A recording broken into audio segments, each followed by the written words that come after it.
आज हम लोग एपीएन न्यूज़ जनमंच कार्यक्रम के तहत वाराणसी क्षेत्र के दक्षिणी विधानसभा क्षेत्र जो हृदय स्थली कही जाती है काशी की, आज वहां पर हम पहुंच चुके हैं।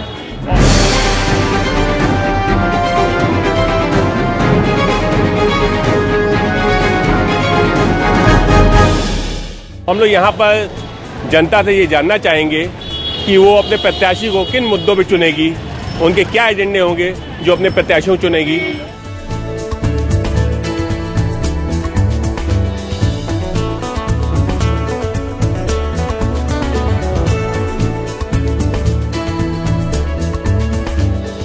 सर्वप्रथम हम लोग बात करेंगे अपने एक साथी से। ये बताइए कि आप अपने प्रत्याशी को किन मुद्दों पे चुनेंगे यहाँ पर? देखिए, हम अपने प्रत्याशियों को मेन मुद्दा इस वक्त हम लोगों का महंगाई है, जो हम लोगों को महंगाई कम करेगी। जो हम लोगों का टैक्स, अब हैंडलूम का हम लोग रिलेटेड आदमी है, साड़ी व्यवसायी हूँ मैं, और साड़ियों के कपड़े में भी टैक्स लग गया, जो टैक्स कभी लगा नहीं था। तो हम लोग उसी की सरकार चुनेंगे जो ये टैक्स कम करे, महंगाई कम करे और हम लोग को एक अच्छा सरकार दे पाए। देखिए, दक्षिणी में जो विकास कार्य हुआ है वो सिर्फ नाम का हुआ। आप स्मार्ट वार्डों में जाके, आप इलेक्ट्रॉनिक चैनल से हैं, आप स्मार्ट वार्डों में जाके देखिए कि गलियों की क्या स्थिति है। आप वर्तमान अपने प्रत्याशी को किन मुद्दों पे चुनेंगे? हमारा मुद्दा होना चाहिए कि जो हमारे स्टूडेंट भाई हैं उनको रोज़गार मिले, वो आगे की सोच रखें, और ये खास तौर सरकार न बोले कि पकौड़ा भी एक रोज़गार है। अगर हम पढ़ लिख के आगे बढ़ते हैं तो हमें उस लेवल का एक जॉब चाहिए जो हमें मिलना चाहिए। और हम हर कोई यही नौजवान सोचता है कि हमें गवर्नमेंट जॉब मिले, और जो हिसाब से मतलब प्राइवेट हो रहा है हर संस्थान, इस पे रोक लगनी चाहिए और स्टूडेंट को उसके हिसाब से ही जॉब मिले और स्टूडेंट को आगे बढ़ाने का काम करना चाहिए। अभी दक्षिणी क्षेत्र में ऐसा क्या विकास कार्य है जो अभी तक अछूता है, जो विकास कार्य अभी लगता है कि नहीं हो पाया है? विकास कार्य तो थोड़ा तो हुआ है, हम ये नहीं कह सकते कि एकदम नहीं हुआ है, लेकिन अगर माना जाए तो जैसे जो बताया ना कि 10 में से 3 बोल सकते हैं, लेकिन 7 नेगेटिव पॉइंट्स हैं। जो मेन चीज़ होता है जिससे लोगों का घर परिवार चलता है, रोजी रोजगार, व्यापार, नौकरी, ये सब खत्म हो गई है। और एक ये काम हुआ है कि जो विश्वनाथ कॉरिडोर बनने से जो है आसपास के लोगों का रोजगार तो निश्चित रूप से बढ़ा है, लेकिन ओवरऑल देखा जाए तो रोजगार व्यापार का तो बहुत बुरा हाल है, और महंगाई ने उस पे से और एक मतलब कि वो कर दिया है कि और मुश्किल हो गया है लोगों के लिए। तो मुझे लगता है कि मेन मुद्दा तो यही महंगाई और बेरोजगारी का ही होगा। यह है कि इस विश्वनाथ कॉरिडोर और जो गलियों का, घाटों का जो थोड़ा डेकोरेशन करके अच्छा किया गया है, और जो इसकी एक अच्छी छवि जा रही है देश में, तो डोमेस्टिक टूरिस्ट बहुत आ रहे हैं, उससे थोड़ा एक वर्ग का तो फ़ायदा है, लेकिन ओवरऑल देखेंगे तो ओवरऑल थोड़ा महंगाई, बेरोजगारी सबके बीच में बहुत बड़ा मुद्दा है। आइए अन्य मतदाताओं से भी हम लोग बात करेंगे, उनसे भी जानने की कोशिश करेंगे कि जो शहर का हृदय स्थली है दक्षिणी क्षेत्र, जहाँ पे काशी विश्वनाथ मंदिर धाम भी है, बाबा काल भैरव का भी है, मां अन्नपूर्णा के भी मंदिर है। आइए अन्य मतदाताओं से हम लोग जानने की कोशिश करेंगे कि वो अपने प्रत्याशी को किन मुद्दों पर चुनेंगे। भाई साहब, थोड़ा बताएं कि अपने प्रत्याशी को किस मुद्दे पर चुनेंगे आप? हमारा मुद्दा तो यही होगा, कोई भी सरकार हो, बेरोजगारी पर ध्यान दे, महंगाई पर ध्यान दे, 2 चीज़ पर जो सरकार ध्यान दे उसी को हम चुनेंगे। और विकास तो जो हो रहा है जनता देख रही है, मुख्य दिखाने के लिए तो तमाम विकास हो रहा है, लेकिन ओरिजिनल विकास नहीं हो रहा है। और जनता को चाहिए महंगाई और बेरोजगार के बारे में सरकार सोचे और वो काम करे, उसी को सरकार बनाना चाहिए। हमारे तो यही इच्छा है, यही हमारा। आइए हम लोग यहाँ पर दुकानदार भी हैं, पान विक्रेता भी है, जो कि काशी में पान का एक बहुत बड़ा महत्व है। पान विक्रेता से जानने की कोशिश करेंगे, क्योंकि इनके पास तमाम ऐसे काशीवासी हैं जो आते हैं और पान खाते हैं, उनसे बात करेंगे, उनसे जानने की कोशिश करेंगे कि वो अपने प्रत्याशी को किन मुद्दों पर चुनेंगे। सबसे बड़ा मुद्दा बेरोजगारी और बहुत सारी समस्याएं हैं। बेरोजगारी सबसे बड़ा मुद्दा है, अगर इस पर अगर काम करे जो आएगा उसको चुनेंगे, और जो हमारे क्षेत्र में अच्छा काम करेगा उसको, सरकार कोई भी है। आप वर्तमान में शहर दक्षिणी में अपने प्रत्याशी को किन मुद्दों पर चुनेंगे आप? देखिए, हमारे प्रत्याशी जिस पार्टी से हैं उस पार्टी से के नाते हम लोग उन प्रत्याशी को चुन रहे हैं, क्योंकि न भूतो न भविष्यति काशी में जो धार्मिक शहर रहा है, यहाँ धर्म के अनुसार जिस तरह से विकास कार्य और सभी सुविधाओं का ध्यान रखते हुए, और महाविपत्ति कोरोना काल में भी जिस तरह से एक जनता को का ध्यान रखा है भारतीय जनता पार्टी ने और प्रत्याशी ने, इसलिए हम लोग अब शहर दक्षिणी से भाजपा प्रत्याशी नीलकंठ तिवारी जी को वोट दे रहे हैं। लगातार विपक्ष ये कहता चला आ रहा है कि महंगाई और बेरोजगारी काफी चरम पे है। क्या आपको लगता है कि शहर में ये भी समस्या एक बहुत जटिल होगी? देखिए, समय अनुसार, समय काल के अनुसार महंगाई बढ़ रही है और उसमें बहुत हद तक नियंत्रण का कार्य भी सरकारें करती आ रही हैं, जो कि दिख रहा है। लेकिन जनता को जो मूलभूत समस्याएं हैं, जो मूलभूत चीज़ें गवर्नमेंट से चाहती हैं, वो हम लोगों को यहाँ पर्याप्त मात्रा में मिल रही है। सड़क, बिजली, पानी, गरीबों को राशन और अन्य सुविधाएं वो यहाँ पर्याप्त मात्रा में मिल रही हैं। जो आज तक 70 सालों में नहीं हुआ, वो काशी में अब हो रहा है। विधानसभा चुनाव चल रहा है और शहर की ये हृदय स्थली है शहर दक्षिणी, और यहाँ पे आप खड़े हैं, तो ये बताइए कि आप वर्तमान में जो विधानसभा चुनाव चल रहा है, अपने प्रत्याशी को किन मुद्दों पे चुनेंगे आप? विकास प्रथम तो सबसे ज़्यादा यही जरूरी है, विकास और सुरक्षा, जो मुद्दा आदमी चाहता है। तो आप ये बताइए कि इस टाइम जो वर्तमान सरकार है उसको आप 10 में से कितने नंबर देंगे? 10 में से रोजगार और व्यापार के मामले में देखा जाए तो 7 नंबर रहना चाहिए, और बाकी विश्वनाथ जी के नाम पे 10 में 10 देना चाहिए। भाई, हम अपने प्रत्याशी को तो चुनेंगे कि जो मुद्दा उनका अच्छा हो, उसी मुद्दे पे चुना जाएगा। क्या आपको लगता है कि बनारस में कोई ऐसा विकास कार्य हुआ या डेवलपमेंट हुआ है जिसको लेकर के आप संतुष्ट हों? कि बनारस में जो विकास हुआ है, जो गलियाँ वगैरह बनी है, वो इतना रद्दी बना है कि उसमें नाली बनाया नहीं है। पानी छोड़ दो तो पूरी गली में फैल जाता है, आने जाने में फिसलन हो जाता है, लोग गिर जाते हैं, चोट लग जाता है। इसका कोई उपाय उन्होंने किया नहीं, जबकि बनाने से पहले उनको ये सोचना चाहिए कि हम नाली बनाए पानी के निकास का। वो चीज़ नहीं हुआ है। और बना तो है कि पहले से अच्छा बना है, आज मुद्दत बाद वो बना है नई चीज़ कि यहाँ सीवर बिछा है, अभी पानी भी सुधार की उसमें जरूरत है। हाँ, उसमें सुधार की जरूरत यही है कि उसमें नाली बनाना अनिवार्य है, क्योंकि अगर नाली नहीं बनाते हैं तो भी पानी गिरता है, बीच में फिसलन होता है, आने जाने में लोग गिरेंगे, चोट लगेगा, पैर टूटेगा। बन जाने से क्रॉस करके पानी निकल जाएगा, ऐसे फैलेगा पानी पूरा, और करीब करीब सभी गलियों में नालियों का निर्माण निरस्त है, सही ढंग से नहीं। ये बताइए कि आप वर्तमान में उत्तर प्रदेश सरकार रही है, उनके कार्यों से कितने संतुष्ट हैं आप? भाई, मैं अपने हिसाब से तो और अपनी सोच का अगर विश्लेषण करूं तो लगभग मैं 100% संतुष्ट हूँ पिछली सरकार के बनस्पत। क्योंकि आपको लगता है कि डेवलपमेंट और विकास के कार्य यहाँ उत्तर प्रदेश में हुए हैं? हाँ, विकास के कार्य हुए हैं, और विकास भी हुआ है और कुछ अपराध भी घटे हैं, और विकास के कार्यों में ये सरकार अच्छी रुचि ली है, और मेरे हिसाब से बहुत अच्छा काम। ये बताइए कि आप अपने प्रत्याशी को किन मुद्दों पे चुनेंगे? अपने प्रत्याशी को हम विकास के मुद्दे पर चुनेंगे, इसके अलावा राष्ट्रवाद के मुद्दे पर चुनेंगे, योगी जी मोदी जी का हाथ मजबूत करने की दृष्टि से चुनेंगे। ये बताइए, आप वर्तमान सरकार को 10 में कितने नंबर देंगे आप? 10 में 10। चलिए, अन्य भी मतदाताओं से हम लोग बात करने की कोशिश करेंगे। भाई साहब, ये बताएं कि आपको ऐसा क्या भी कार्य लगता है जो दक्षिणी में नहीं हो पाया है? सभी काम हुआ है, सभी काम हुआ है। विकास के मुद्दे पर वोट दिया जाएगा। बाबा काशी विश्वनाथ धाम बनने के बाद आपको क्या लगता है, क्या परिवर्तन आया है? बहुत परिवर्तन आया है। व्यवसाय में कुछ ऐसा कोई परिवर्तन? बहुत बढ़िया व्यवस्था है। आइए अन्य मतदाताओं से जानने की कोशिश करेंगे। यहाँ पे एक जटिल समस्या है जाम की, आपको क्या लगता है उसमें कितना सुधार हो पाया है? बहुत सुधार हुआ है, पहले से बहुत ज़्यादा सुधार हो गया है। और अब तो देखिए ना, अब कहाँ जाम रहता है, जाम वाली समस्या नहीं है। आप वर्तमान सरकार को 10 में से कितना नंबर देंगे आप? 10 में 11 नंबर देंगे हम, 10 में 10 से भी ज़्यादा देंगे। इतना काम हुआ है, सोच से परे काम हुआ है। जैसा कि इन्होंने साफ साफ कहा है कि तमाम ऐसे डेवलपमेंट के कार्य हुए हैं जिसमें वो काफ़ी हद तक संतुष्ट है। अन्य भी मतदाताओं से हम लोग बात करना चाहेंगे और उनसे पूछेंगे कि अपने प्रत्याशियों को किन मुद्दों पर चुनेंगे। अरे बहुत से मुद्दे हैं भैया। आप अभी एजुकेशन योजना जो आई है, बजट आप ले लीजिए, और अभी जितना भव्य कॉरिडोर का निर्माण हुआ है, इस चीज़ों में आप देख लीजिए इतनी तेज़ी से। वाराणसी में 5 साल से जो विकास हुए हैं, मतलब वो असंभव है। लगातार विपक्ष ये कहता चला आ रहा है कि महंगाई काफ़ी हद तक बढ़ गई, तो क्या आपको क्या लगता है कि महंगाई एक बहुत बड़ी समस्या है?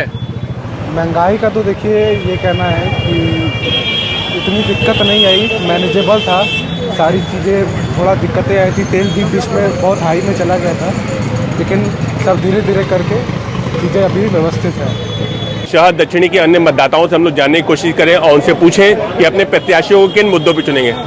विकास, डेवलपमेंट सही हो, व्यक्ति चरित्र से अच्छा हो, इन सारी चीज़ों को देखना चाहिए। हर एक चीज़ ज़रूरत है, वो सारी चीज़ों की समावेश अगर है तो हम उस चीज़ को देखेंगे। शहर दक्षिणी एक हृदय स्थली है काशी की, और यहाँ पर बाबा विश्वनाथ का धाम भी है, बाबा भैरवनाथ भी है, मानपूर्णा भी है। उसके बावजूद भी एक यहाँ पर जो सबसे बड़ी जटिल समस्या जाम की है, आप इसको किस नज़रिए देखते हैं? देखिए, जाम की जो समस्या थी विगत कुछ वर्षों पहले तक थी। आज जो है, चूंकि नरेंद्र मोदी जी ने काफ़ी विकास बनारस शहर के अंदर किया है, उन्होंने एक बहुत बड़ी योजना दी है, 10,000 करोड़ से ऊपर की योजनाएं, और मुझे लगता है मैक्सिमम दक्षिणी विधानसभा में ही लगी है। तो जिसके कारण बहुत सारे सुधार ऐसे आए हैं और ट्रैफिक कंट्रोल भी बहुत हुआ है। लेकिन एक क्राउड अचानक आ रहा है, उसके कारण कभी कभी किसी दिन बहुत ज़्यादा जाम हो जाता है।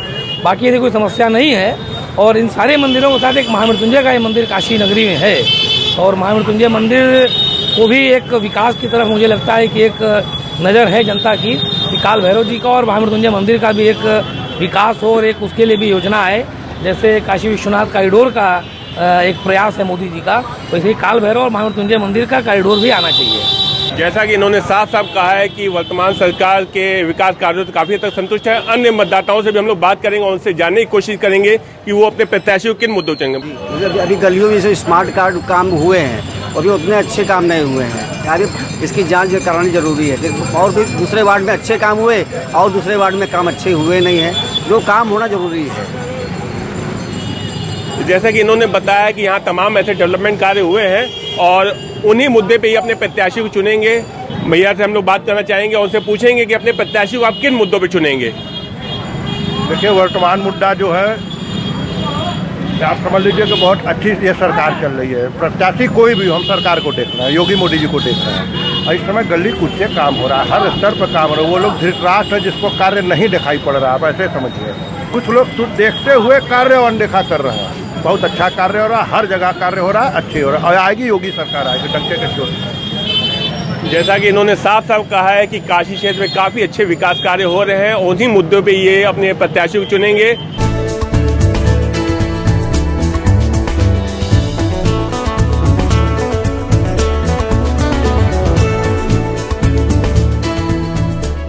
वासी शहर के हृदय स्थली शहर दक्षिणी में आइए मतदाताओं को हम लोग जाने कि वो अपने प्रत्याशी को किन मुद्दों चुनेंगे। मुद्दा ये है कि इस समय विकास थोड़ा दिख रहा है, विकास और साथ में थोड़ा सुरक्षा भी है। पहले से लोग सुरक्षा की मतलब कोई गारंटी नहीं थी, इस समय सुरक्षा थोड़ा दिख रहा है कि हाँ लोग सुरक्षित है, महिलाएं सुरक्षित हैं, ये दिख रहा है।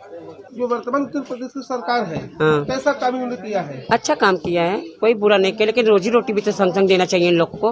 कैसा सरकार चाहती है प्रदेश में? मैं चाहती हूँ कि ऐसा ही रहे, सब कुछ रोजी रोटी भी चले उन लोग का, हर काम सक्सेस हो, कोई काम में दिक्कत ना, कोई काम में परेशानी नहीं मिली, जितने भी भाई लोग हैं सब अच्छे रहें।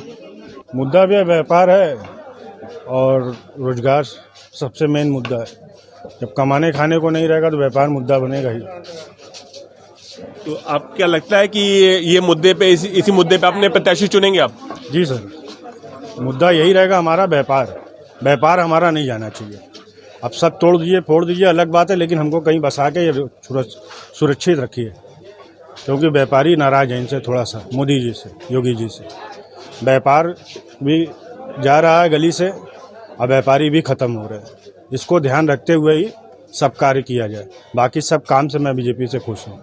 वाराणसी की एक पहचान जो पान भी है, आइए एक पान विक्रेता से जाने और उनसे पूछें कि अपने प्रत्याशी को किन मुद्दों पे चुनेंगे। भाई ये बताइए कि अपने प्रत्याशी को किन मुद्दों पे आप चुनेंगे? अपने प्रत्याशी को उस मुद्दे पे चुना जाएगा जो शहर में बढ़िया काम करे और यहाँ का व्यापार के बारे में सोचे, और जो लोग देख रहे हैं यहाँ पे सब खत्म कर रहे हैं धीरे धीरे। ये बताइए कि इस बार महंगाई का कोई असर रहेगा इस चुनाव में? हाँ, बहुत ज़्यादा असर रहेगा महंगाई का। तो शहर में, वाराणसी शहर में कोई ऐसा विकास कार्य हुआ है जिससे आप संतुष्ट हैं?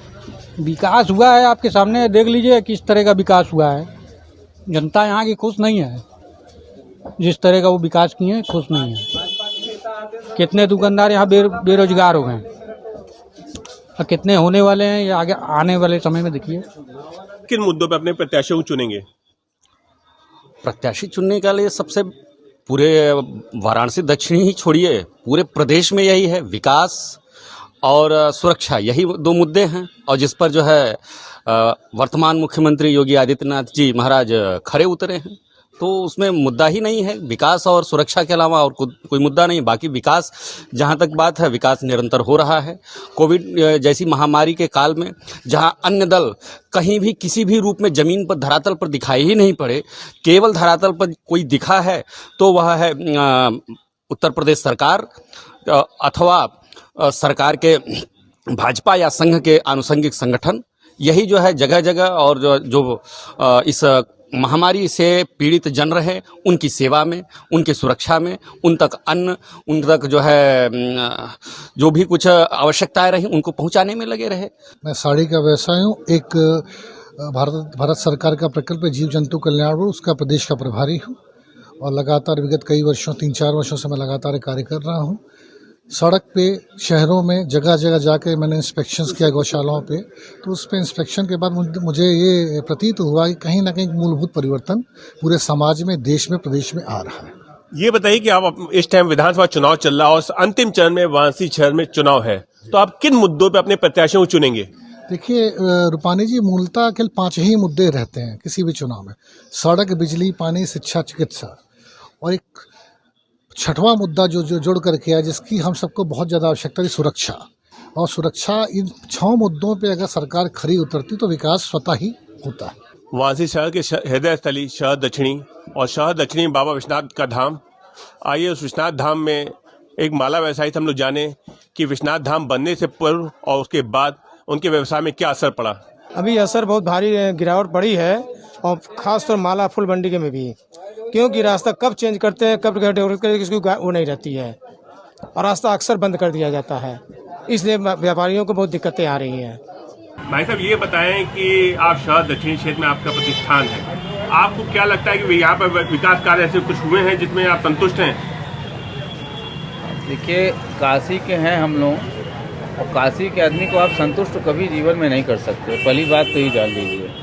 विकास कार्य हुआ भी है, और पुरानी जो हमारी धरोहर थी वो विलुप्त भी हुई है, नई आई है, बहुत सी चीज़ें हैं।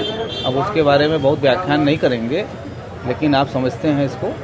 वर्तमान प्रत्याशी को आप किन मुद्दों पे चुनेंगे? आप वर्तमान प्रत्याशी को मोदी जी को देख के चुनने का प्रयास किया जाएगा। प्रत्याशी को तो हम लोग नहीं देख रहे हैं, हम लोग तो मोदी जी को देख के चुन रहे हैं। प्रत्याशी में दम विलासा देखने का समय नहीं रह गया। ये बताइए कि वर्तमान में ऐसा वाराणसी में क्या डेवलपमेंट कार्य हुआ जिससे आप संतुष्ट हैं? देखिए, कार्य से तो बहुत संतुष्ट हैं, हर तरफ कार्य भया है, और चाहे बनारस में कहीं, पूरी यूपी में ये कार्य तो बहुत भया है, और संतुष्ट भी हम लोग हैं।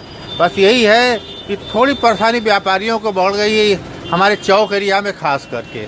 एक तो ट्रैफिक की जो इतनी ज़्यादा नो व्हीकल जोन वगैरह कर दिए हैं, इससे बहुत लोग डिस्टर्ब है। यहाँ के बड़े व्यापारी यहाँ से हट रहे हैं, क्योंकि साधन नहीं मिल रहा है उनको माल लाने या ले जाने के लिए। इस पर हमारे व्यापार बंधु, जो व्यापारी बंधु हैं, उनकी दुकानों पर ग्राहक भी कमा रहे हैं। क्यों? लेडीज़ की शॉपिंग की मार्केट है, वो पैदल आ नहीं सकती, मैदानी से गुदलिया आप बंद कर दे रहे हैं, और नो व्हीकल्स करे, स्कूटर तक अब आने नहीं दे रहे हैं। तो ये चीज़ तो थोड़ा हम लोग के लिए एक दिक्कत है। उनको चाहिए कि कुछ इसके लिए विशेष व्यवस्था, विशेष ऑटो रिक्शा या कुछ 10-5 एक्स्ट्रा इस एरिया के लिए कर दें। वर्तमान में प्रत्याशी को हम अपने विकास क्षेत्र की मूलभूत समस्याओं, जल से जुड़ा हुआ, सड़क से जुड़ा हुआ, पानी गृहकर से जुड़ा हुआ जो महंगाई बढ़ गई है, उसके पे हम वोटिंग करेंगे। आप युवा हैं, ये बताइए कि लगातार बेरोजगार को लेकर के घेराव हो रहा है वर्तमान सरकार का, तो क्या आप लगता है कि ऐसी बेरोजगारी है कि जिसको लेकर के एक समस्या बनेगी विधानसभा चुनाव में? भैया बिल्कुल, आप हमारे बड़े भाई हैं, आप क्षेत्र में चारों तरफ घूम रहे हैं, देख रहे हैं कि नौजवान कहीं न कहीं एक चौराहे चट्टी पे बैठा हुआ है। शिक्षित है, कोई बीएड है, कोई बीटीसी करके बैठा हुआ है, कोई लाठी खा रहा है, कोई अपने हक की बात करने जा रहा है तो उसको लाठियों द्वारा मार के खराब कर दिया जा रहा है। लेकिन वर्तमान सरकार अपने डेवलपमेंट कार्य को लेकर लगातार फील्ड में जा रही है, और उन्होंने कहा कि हमने पूरे क्षेत्रों में, पूरे प्रदेश में और खास करके वाराणसी में डेवलपमेंट का विशेष कार्य किया। क्या आपको लगता है कि ये मुद्दा एक अहम रहेगा विकास कार्य? वह मुद्दा भावनाओं से जुड़ा होता है। विकास आपने किया, मैं उसका बहुत बहुत धन्यवाद करता हूँ, लेकिन कहीं न कहीं मूल रूप से आपने मूलभूत समस्याओं को आपने छोड़ दिया। मूलभूत समस्याएं बेरोजगारी, मूलभूत समस्याएं सड़क, मूलभूत समस्याएं जलकर। आज भी वाराणसी के आप दक्षिणी विधानसभा में है और स्मार्ट सिटी का काम हो चुका है। आज भी कम से कम 50-100 घर ऐसे हैं जिनके यहाँ पानी अभी तक नहीं पहुँच पाया है। अपने प्रत्याशी को किन मुद्दों पे चुनेंगी? हम अपने प्रत्याशियों को इन मुद्दे पर चुनेंगे जो बनारस का विकास कर सके, बनारस में रोजगार दिलवा सकें। हमारे बनारस की सबसे बड़ी समस्या है ट्रैफिक की समस्या है, इससे हम लोगों को छुटकारा दिला सके। बहुत सारी सड़कें अभी खराब हैं, वो अच्छी बनाने का काम कर सके। और सबसे बड़ी चीज़ है महिला सुरक्षा की बात, मतलब महिला सुरक्षा हो सके। ऐसे प्रत्याशी को चुनेंगे जो बनारस का हृदय से विकास करे, न कि सिर्फ बातों से विकास करे। विधानसभा चुनाव में अपने प्रत्याशी को किन मुद्दों पे आप चुनेंगे? देखिए, जो मेरे प्राथमिक मुद्दे हैं वो एक रोजगार और महंगाई, और इसके अलावा जो एक माहौल होता है व्यापार का, एक जो माहौल होता है सौहार्द का, उस माहौल के लिए हम वोट करेंगे। लगातार वर्तमान सरकार ये बता रही है कि हम लोगों ने तमाम डेवलपमेंट कार्य किए, उसी मुद्दे पे वर्तमान सरकार जा रही है। तो आप शहर वासी हैं, शहर दक्षिणी वासी हैं, तो ये बताइए कि आप लगता है कि ऐसे विकास कार्य हुए जिसपे आप वर्तमान सरकार को सपोर्ट करेंगे? नहीं, देखिए, विकास तो एक प्रक्रिया है जो सतत चलती रहती है। अगर आप ये देखिए, अगर आप ये कहें कि पुरानी सरकारों में विकास नहीं हुआ था, हम लोग पत्ता लपेट के घूमते थे या पगडंडियों पे चलते थे, तो ऐसा बिल्कुल नहीं था। हर सरकार आती है और अपने प्राथमिकताओं के अनुसार कुछ ना कुछ विकास कार्य करती है। जैसे अगर हम देखें तो पिछली सरकार में काफ़ी सड़कों का चौड़ीकरण हुआ था, शहर की प्रमुख सड़कों पर जाम लगते थे, वो एक बहुत अच्छा काम हुआ था। डिवाइडर बने थे, बहुत अच्छा काम हुआ था। इस सरकार में कोई सड़क चौड़ी नहीं हुई, न कहीं कोई ऐसा इस प्रकार का। अभी भी बताया जाता है स्मार्ट सिटी है, लेकिन इस स्मार्ट सिटी के 90% चौराहों पे ट्रैफिक का सिग्नल ही नहीं है। ये बताइए कि आपको क्या लगता है यहाँ पे ऐसे क्या विकास कार्य हुए हैं जिससे आप संतुष्ट हैं? जो सबसे बढ़िया विकास कार्य हुआ है दक्षिणी विधानसभा में, बगल में काशी विश्वनाथ कॉरिडोर है, उस कॉरिडोर में देवता मुक्ति अभियान चला है। वहाँ पे 300 विग्रहों को उखाड़ के फेंक दिया गया है। वहाँ शौचालय, गेस्ट हाउस बना है, दुकानें बनी हैं, ठीक है। बाकी एक विकास ये भी देख सकते हैं, बहुत अच्छा विकास है। यहाँ बोर्ड पत्थर भी लगा हुआ है। ऐसा बहुत सा विकास हम आपको दिखा सकते हैं गली गली। अब बनारस में गलियों का शहर है, 24,000 करोड़ रुपए आया है। 20% गलियों का भी निर्माण हो चुका है क्या काशी में? विकास कहाँ है? दिखाए तो। अभी हम लोगों ने कुछ दिन पहले कबिल चौरा, जो हमारा घर है, वहाँ पे एक लगाया था प्रधानमंत्री जी की योजना का ही, कि माननीय प्रधानमंत्री जी के संसदीय क्षेत्र में हुए भ्रष्टाचार की जांच करेगा कौन? पेपरों ने छापा था सेल्फी, भ्रष्टाचार का सेल्फी पॉइंट। हम लोगों ने पेपरों की कटिंग से जो है उसको निकाला था। तो कोई सुनता कहाँ है काशी में? माननीय प्रधानमंत्री जी तक शिव भक्तों की आवाज ही नहीं पहुंचती है। वो जो डंडा ढंडा हिलाते रहते हैं, उन्हीं की आवाज सुन के चले जाते हैं। अब वो अपने वोटर की आवाज नहीं सुनते हैं। काशी में धर्म के विरुद्ध कितने अनैतिक कार्य हुए भारतीय जनता पार्टी के कार्यकाल में, आप चलिए गिनती गिन लीजिए।